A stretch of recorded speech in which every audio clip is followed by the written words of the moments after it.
Hello everybody, it is Loafy again, and it's time for another ramen review. Got another block of tofu in the fridge, and it's definitely a couple of days past due. Let's hope that this brand really holds out well. Because I waited too long, once again.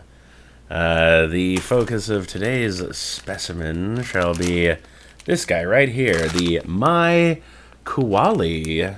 Kuali? Is it a quali? I don't know. Maybe that's a diphthong. Maybe it's not. But this is the Penang white curry noodle.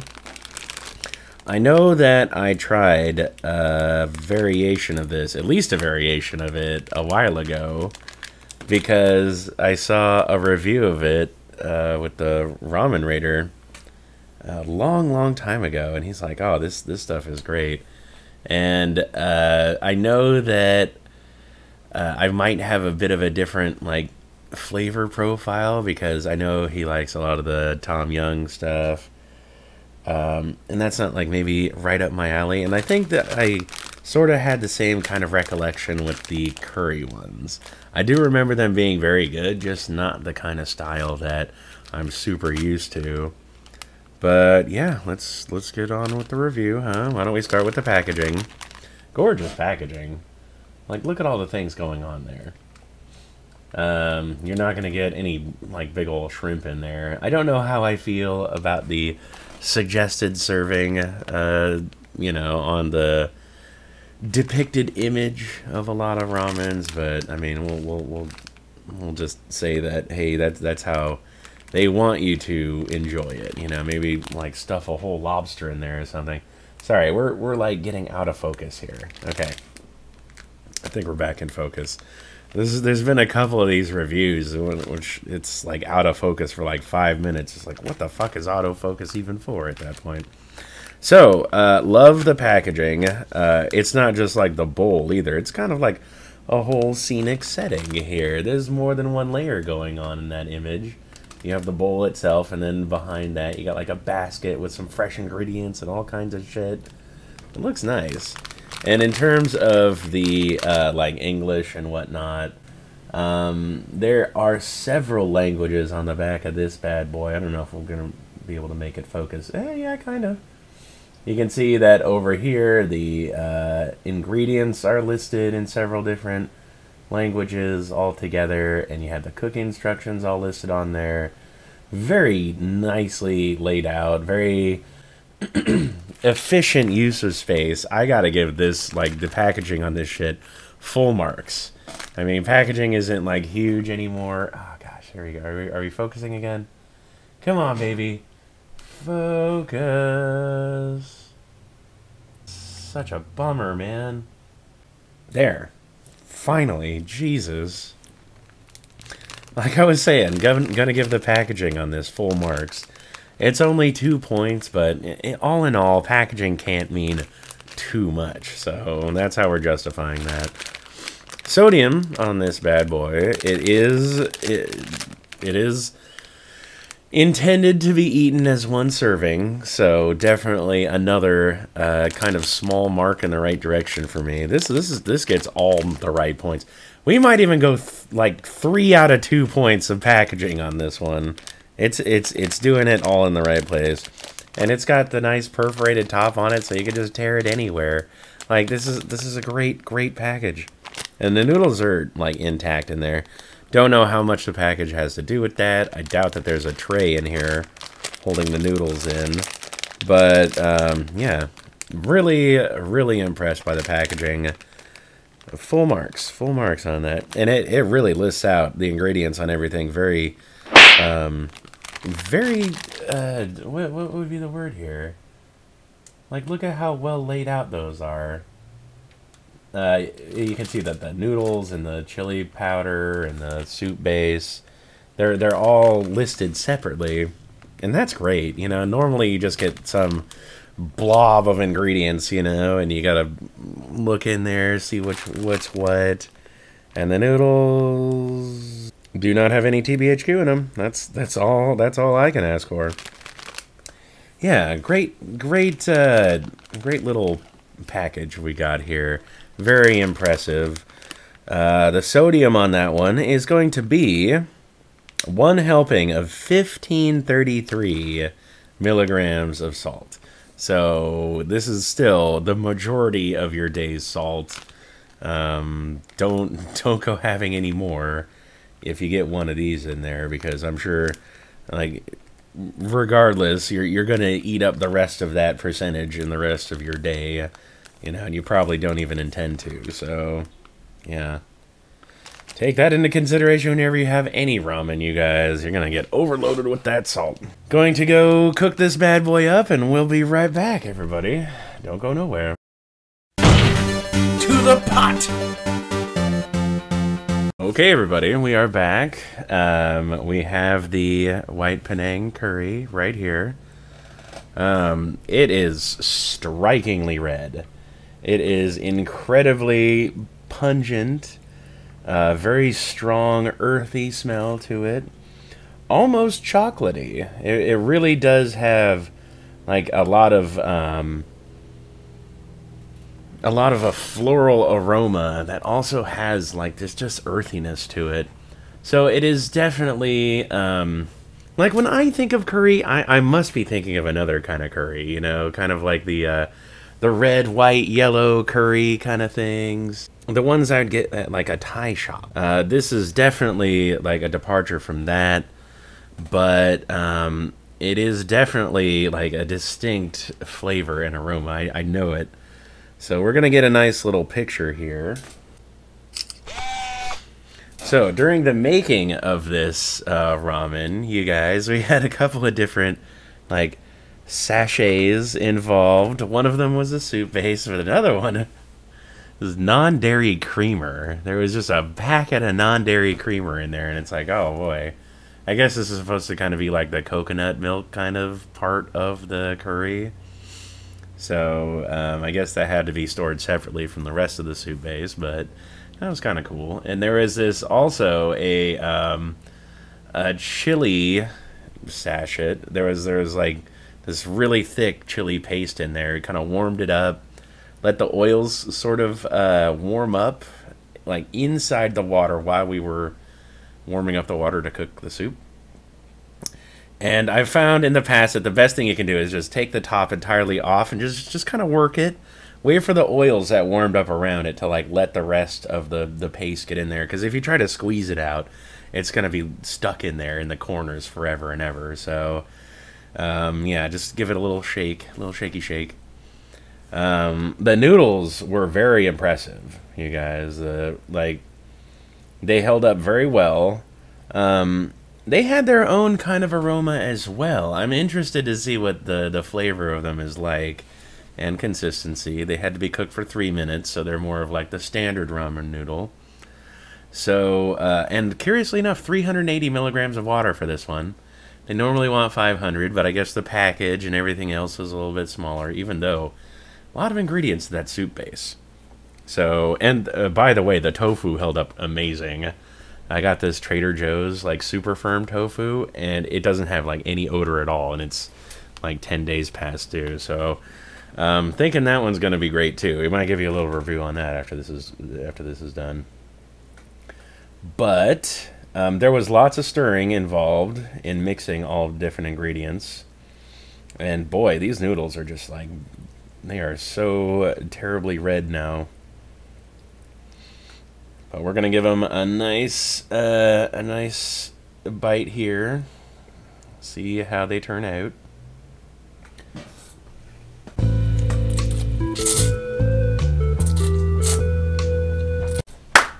Oh baby, I can remember why I wasn't into these. Got a good amount of spice to it. I'm really enjoying that. The noodles are alright. I can't tell if it's the noodles that are adding all this sweetness. I don't know where all this sweetness is coming from, but there is just like a sweetness to this this soup that it immediately kind of sets me off. Also, like a heavy spice, like a heavy flavor of spice, kind of like cloves. Like there's a really heavy upfront flavor of like clove and maybe some chili along with that. But boy, it's so strong. Like sweetness and clove That kind of reminds me of like an eggnog or a horchata or something. But there's also a little like red savoriness here, like the kind of chili pod flavor, just a tiny bit though.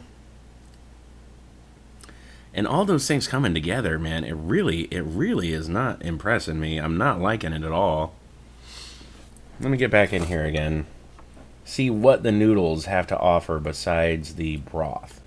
Yeah, I can tell that this is one of those soups that is definitely intended for somebody out there, but man, it's really bumping up against my flavor profile, and it's like, wow, I don't know personally like what I could enjoy from this soup.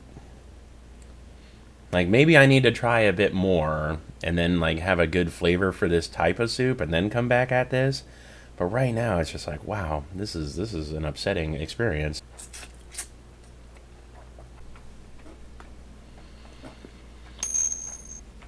What is that? A hint of seafood flavor? I am not digging on this at all. I mean, I do like the spice. So let's see if the broth is the culprit on the sweetness.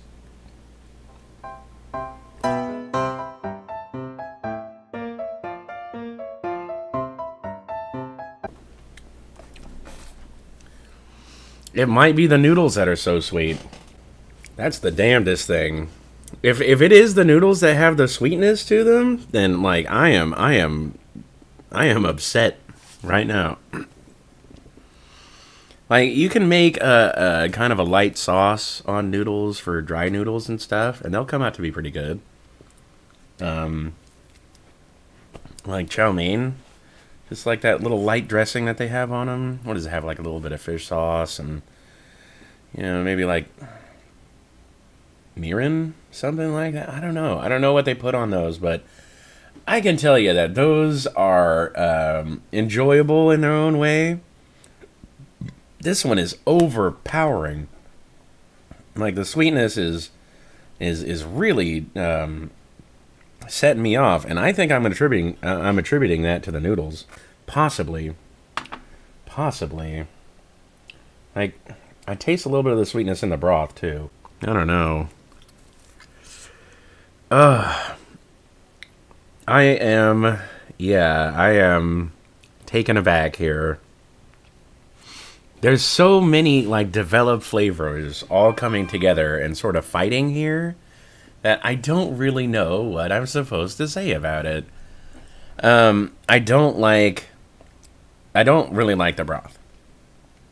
It reminds me of, like, a really heavy, spiced, like, experience. I mean, we're here in November, and it's reminding me of, like, pumpkin spice or something with a bit of heat behind it. And I like the heat. It is kind of like an oily sort of heat. I might just be getting all the chili oil off the top by sipping it, because the top is just stained with oil. Like, it's absolutely choked with oil. So, it's going to cling to the noodles as they come out of the soup. So you might be getting the spiciest part of it there, but it's like, man, the rest of it, I just don't even know what to say. The noodles we're going to give a 5. I can't specifically put my finger on them and say that they're the sweet part of this dish. We are going to be unloading that onto the broth. And we will give the noodles on this one a 5. Don't appreciate it as much as I do like thicker noodles, or noodles that have a bit more flavor or texture or any of that kind of stuff. These ones taste, they taste pretty good. They taste pretty good, but we're not going to give them too many extra points. They're just like two points above like a top ramen, American top ramen noodle. The broth on this one, I can see people liking this, but I personally, I think I would steer away from it. Like, it definitely is working in the way of, like, some curries, in the way that I'm reminded of things that are made with, I don't know, like peanuts, kind of. Like, there's kind of a peanutty sort of backdrop to a lot of curries, maybe. Is it peanuts? I can't remember. I might be thinking of like pad thai or something like that. But there's kind of like a nuttiness behind like this really heavy, spiced, somewhat milky soup. And there's sweetness in that, and I really hate it. Like, there doesn't need to be any sweetness in this to bring me to the table. Maybe that's something that other people can appreciate, but I can't. We're giving this bad boy a 3. It specifically doesn't appeal to me. It might appeal to somebody else a lot more that has a more developed flavor profile. As a matter of fact, I know it does, because I'm pretty sure Hans likes this one, and he's much more well-versed in this kind of thing than me, so... Whoop! Do-do-do-do-do-do. Anyway, the price on this bad boy, we're gonna have to look up. I don't remember if it's that cheap or not.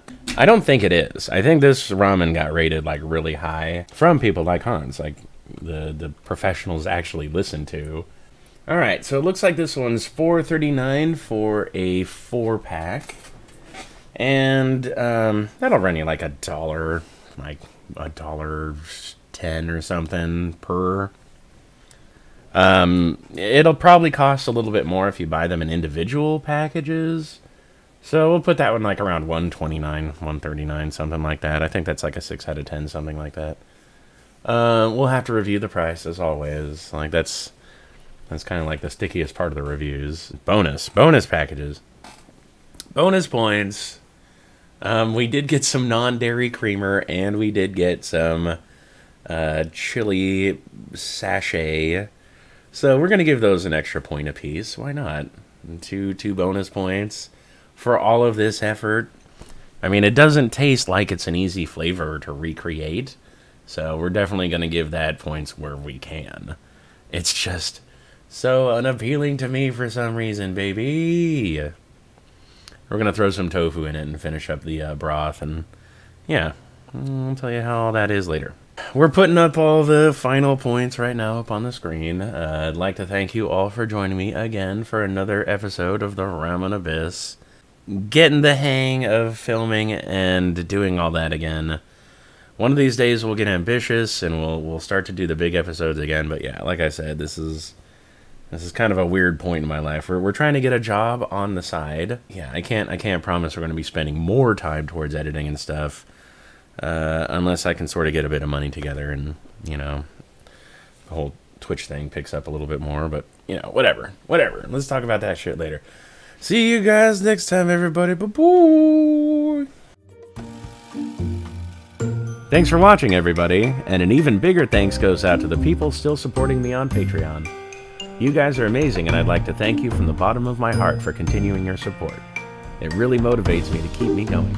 Also, remember to catch me on Twitch every day except Tuesdays and Saturdays, 5 to 10 p.m. I play loads of Binding of Isaac and Jackbox and other things too. Hope to see you there.